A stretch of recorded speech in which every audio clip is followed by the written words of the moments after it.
Cricket presents the Warmup, and thank you for tuning in. I'm your host, Ted Madden. The playoffs are right around the corner, so the basketball season has become much more intense. Let's get you warmed up.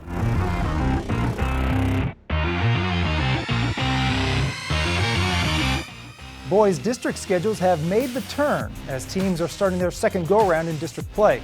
Let's preview some key matchups in the lineup presented by So Chill Chips and Salsa.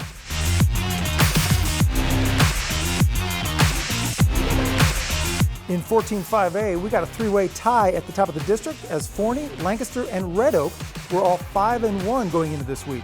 Two of them, Red Oak and Lancaster, battled it out Friday night. This will be their second meeting as the Hawks defeated Lancaster 61-60 the first time around. The Tigers have put together 4 wins in a row since then as the coach's son, Cade Douglas, has ignited the Webo high-powered offense and they are rolling. Red Oak has 4 returning starters from last year's 28-18 and had won 6 in a row going into Tuesday's tilt with Forney. Jayton Murphy and Kirk Queensborough have been key contributors for the Hawks.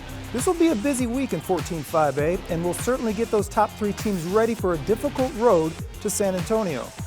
4-6A has a nice first place game going on Friday night as Keller visits Byron Nelson. Going into the week, the Indians and Bobcats were tied for first at 6-1, with Keller Central just a game back. Parker Hanna and Rhett Shank have been putting up the offense for Keller, which lost the first meeting by 15. However, the Indians have not lost since and are looking forward to this second meeting.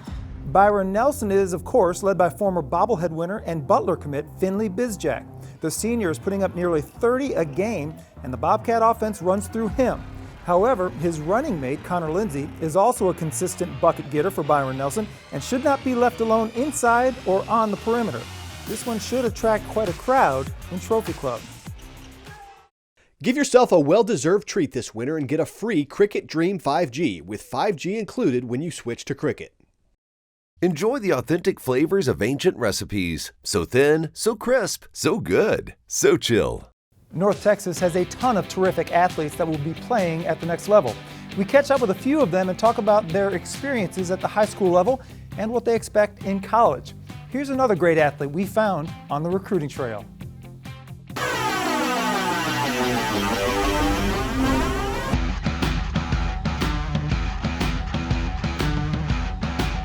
Just being a leader, I feel like I never had the chance to be a leader on the team because, I was the youngest player. But now, since I'm a senior, maybe still the youngest, I can become that leader role, just bring the team because it's going to be a lot of adversity coming to us because we have a big target on our back.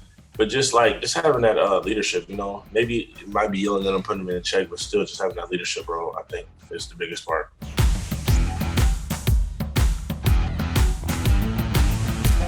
Just get to the mid-range, maybe I can pop fake first and they're going to jump and just making difficult shots. For this game, you got to make difficult shots to make it big and stuff like that.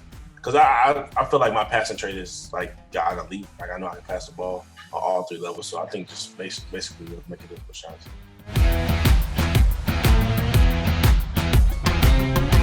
I just hang out with friends. I really like me and my friends always argue. We just talk about basketball. I really want to start a podcast about basketball, arguing, players. I think Curry's top 10 all time because he has the finals MVP now and stuff like that.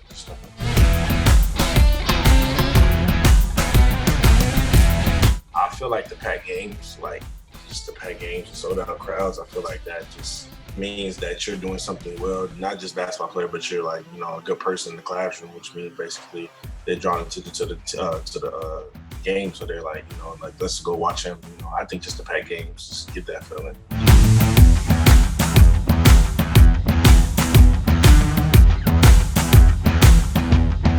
I would say a basketball player good, but more like a person, good person, being there for one another.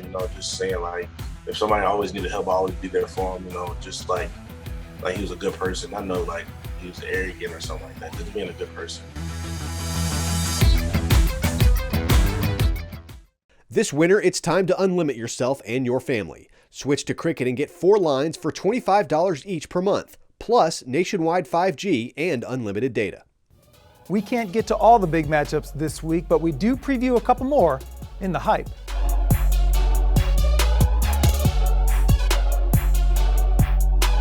District 6-6A is led by Plano and Plano East, who are both 6-1, while Lewisville and Hebron are a game behind at 5-2. Friday, Plano East takes on Lewisville at the Farmers Market, which could help unscramble the district.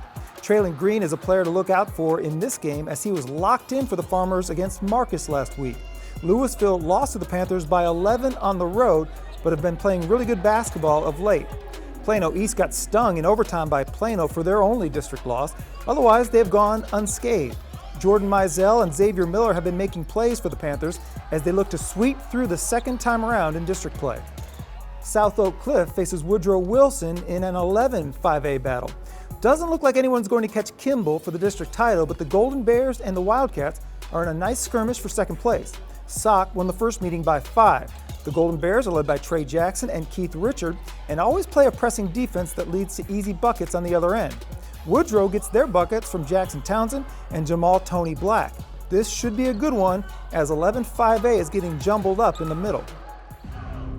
Last week, Burleson Centennial won our defensive title belt. We talk about how they did it in the Buzz.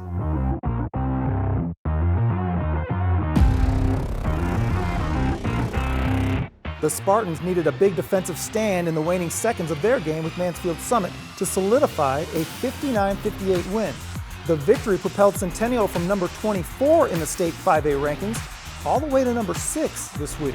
If you are looking for a challenger for the title belt this week, look no further than Highland Park. Fresh off a tough luck overtime loss at Lake Highlands, the Scots are hungry to prove they belong in the state title discussion. A shutdown performance defensively against Richardson could be just what Highland Park needs to strike fear into opponents going into the Region 1 playoffs. That's going to do it for today's show. For even more high school basketball content, be sure to follow us on our social media accounts, including Twitter, Instagram, Facebook, and YouTube. I'm Ted Madden, and I hope you get out to see some great hoops action.